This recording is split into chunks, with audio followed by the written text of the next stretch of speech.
Welcome friends, स्वागत है आपका अपनी क्लास में।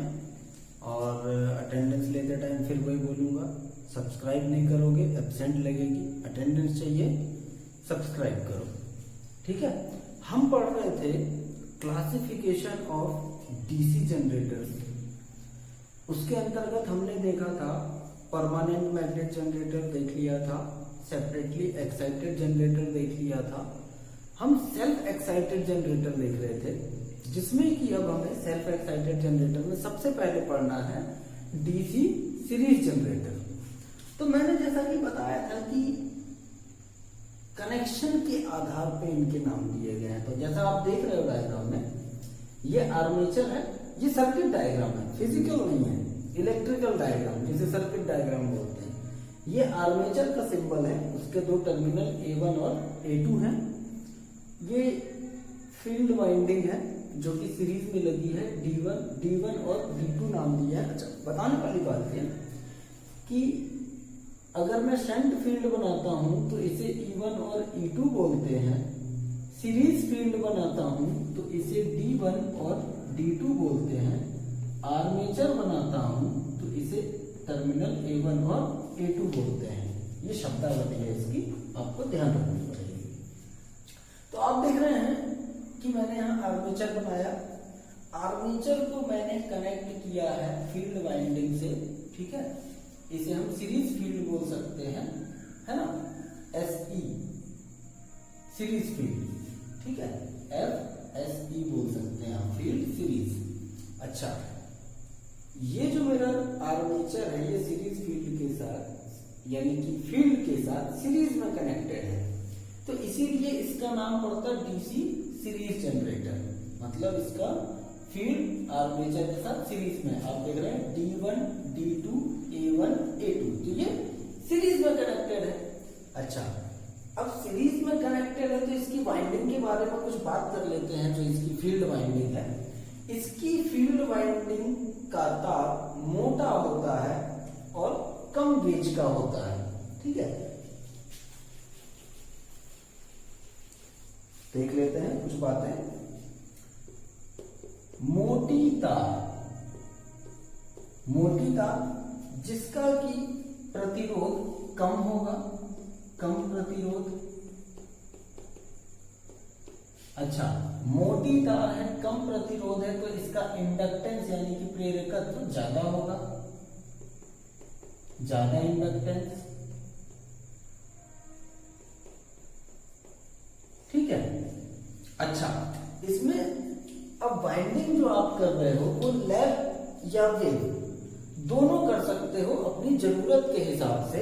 अगर आप लैप वाइंडिंग करते हो, अगर आपको कम वोल्टेज पे ज्यादा करंट की जरूरत है तो आप लैप वाइंडिंग कर लीजिए, और अगर आपको कम करंट पे ज्यादा वोल्टेज की जरूरत है तो आप वेव वाइंडिंग कर सकते हैं। ये दोनों चीजें हैं, तो ये हमने देख लिया। अब इसकी जो सीरीज फील्ड होती है, इसमें जो करंट फ्लो होता है वो फुल लोड पे होता है, ठीक है, यानी कि फुल लोड करंट हम उसे बोल सकते हैं जो इसकी सीरीज फील्ड में फ्लो होता है। अब हम देख लेते हैं कि इसका जो सर्किट है, इसके अनुसार, इसकी वर्किंग के अनुसार इसमें जो करंट फ्लो हो रहा है और जो इसका EMF बनेगा, टर्मिनल पे जो वोल्टेज मिलेगा, उसका फॉर्मूला हम कैसे ड्रॉ करते हैं, ठीक है। चलिए देखते हैं। अब देखिए, जैसा मैंने बताया कि इसमें जो फील्ड में करंट फ्लो होगा वो फुल लोड पे फ्लो होगा।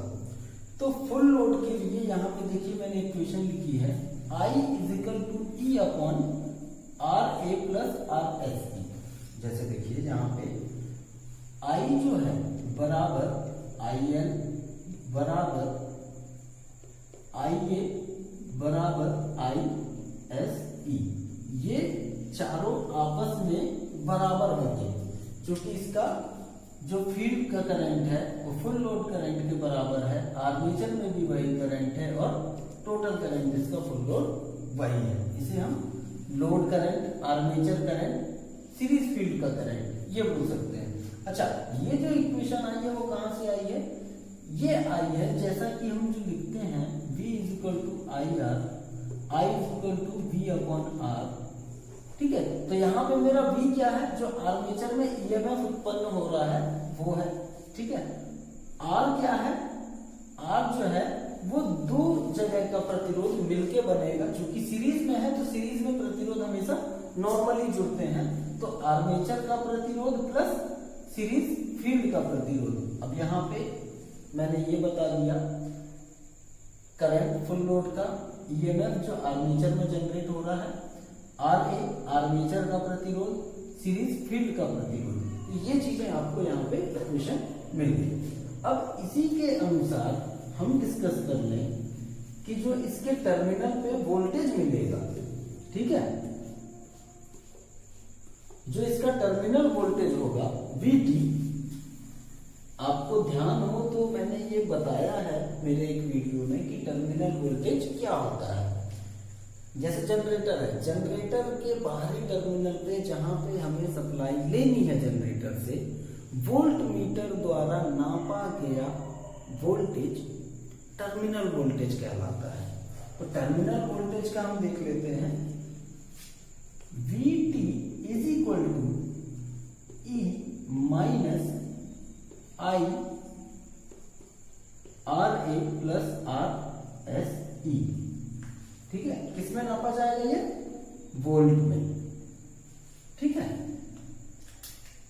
ये रहा टर्मिनल वोल्टेज कितना होगा, जो आर्मेचर ने ईएमएफ जनरेट करके दिया है उसमें जो करंट है, ठीक है, करंट का गुना किससे होगा, जो दोनों रेजिस्टेंस है हमारे, दोनों प्रतिरोध, आर्मेचर प्रतिरोध, सीरीज फील्ड का प्रतिरोध, दोनों का प्लस करके करंट के साथ गुणा करके उसे ईएमएफ से माइनस कर देंगे तो हमें टर्मिनल वोल्टेज, यानी कि जो फाइनल वोल्टेज है जो टर्मिनल पे हमें जनरेटर से बाहर मिल रहा है वो ये है।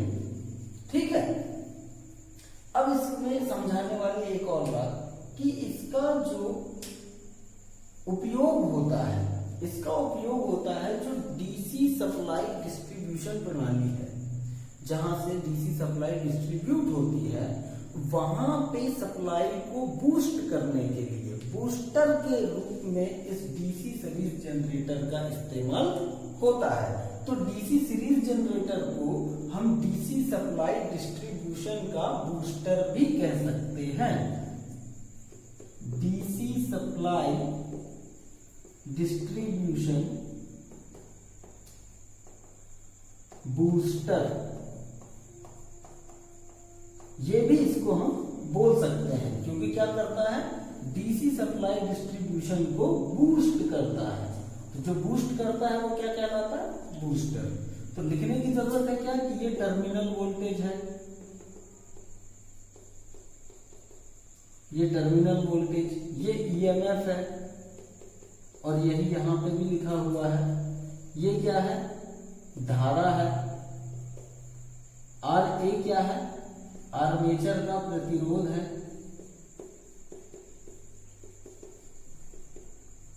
ये क्या है, सीरीज फील्ड का प्रतिरोध है, सीरीज फील्ड का प्रतिरोध है, ये मैंने शब्दावली में लिख दी। तो अब डीसी सीरीज जनरेटर में फिलहाल इतना ही। अब हम आगे देखते हैं नेक्स्ट जनरेटर। हाँ दोस्तों, अब देखते हैं डीसी शंट जनरेटर। जैसा कि दिख रहा है, ये आर्मेचर से अपना A1 A2, ये शंट फील्ड है, ठीक है, E1 E2, इसे हम लिख सकते हैं FSH शंट फील्ड। ये लोड लगा हुआ हमारा, यहां से धारा जा रहा I, ये ISH है, ये IA, और ये हमारा I। ठीक है, इसमें समझने वाली बात यह है, इसका जो वाइंडिंग होगी वो पतली तार की होगी, पतली तार जिसका उच्च प्रतिरोध होगा। जैसा कि मैं एक वीडियो में अपने बता चुका हूं कि शंट का मतलब ही है पतली तार उच्च प्रतिरोध, ठीक है, और ये समानांतर में लगता है। तो पतला तार है उच्च प्रतिरोध है तो इसकी टर्नों की संख्या ज्यादा होगी, ठीक है, टर्न संख्या ज्यादा होगी सीरीज के मुकाबले, इसमें टर्न ज्यादा लगेंगे, लपेटे ज्यादा लगेंगी और इसका इंडक्टेंस भी कम होगा। क्या होगा? कम इंडक्टेंस, ठीक है। ये तीनों इसकी जानने वाली बातें हैं जो कि इंपॉर्टेंट हैं। अच्छा, अब इसमें जो हमें बाहर मतलब कि जनरेटर के बाहरी सर्किट पे जो हमें करंट मिलेगा वो मिलता है IE is equal to V upon RE, ये हमें मिलता है, ठीक है। अच्छा, जो सीरीज फील्ड का जो करंट होगा ISH जिसे बोलते हैं, वो होगा VB अपॉन RSH, ठीक है। जो शंट फील्ड का करंट होगा वो कहलाएगा VB अपॉन RSH, मतलब ये शंट फील्ड का करंट, ये शंट फील्ड का प्रतिरोध, और ये जो है बाहरी सर्किट की धारा और ये बाहरी सर्किट का प्रतिरोध। और ये जो VB है, VB का मतलब है जो कार्बन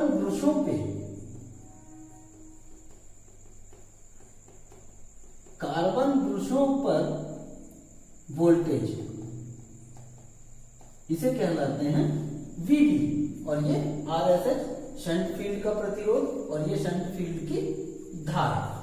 अच्छा, इसमें जो हमें टोटल करंट I मिलता है, यानी कि जो आर्मेचर के द्वारा करंट मिलता है, वो कहलाता है IA is equal to IE plus ISH। ये क्या है?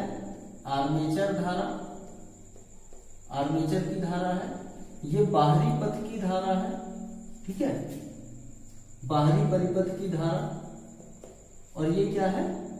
शंट फील्ड की धारा, ठीक है। ये सब करंट है।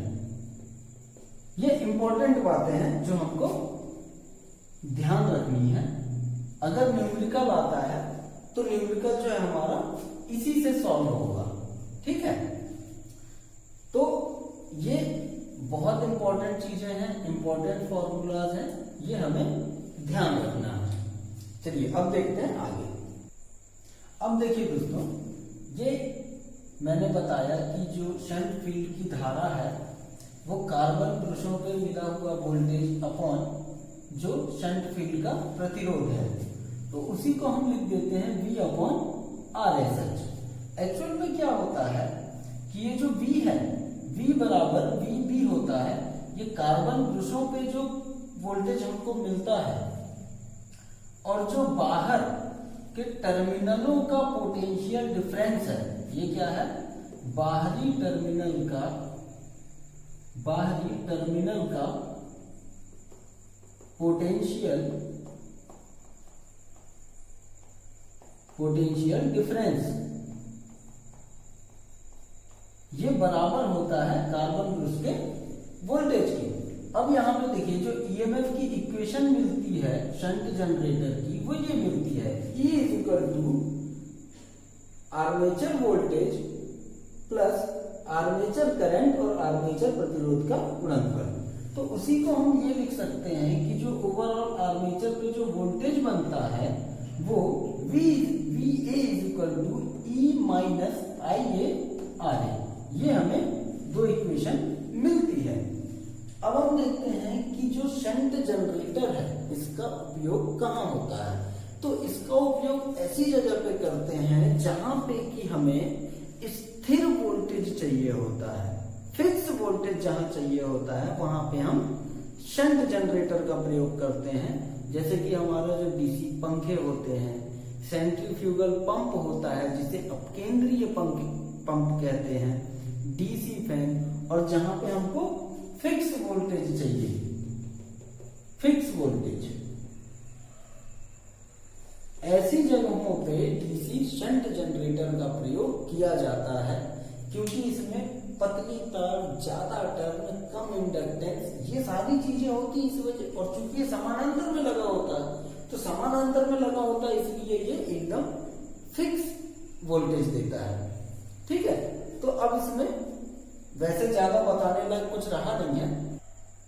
अब चूंकि ये शंट जनरेटर जो है फिक्स वोल्टेज देता है जैसा मैंने बताया, तो हम इसका इस्तेमाल बैटरी चार्जिंग में करते हैं।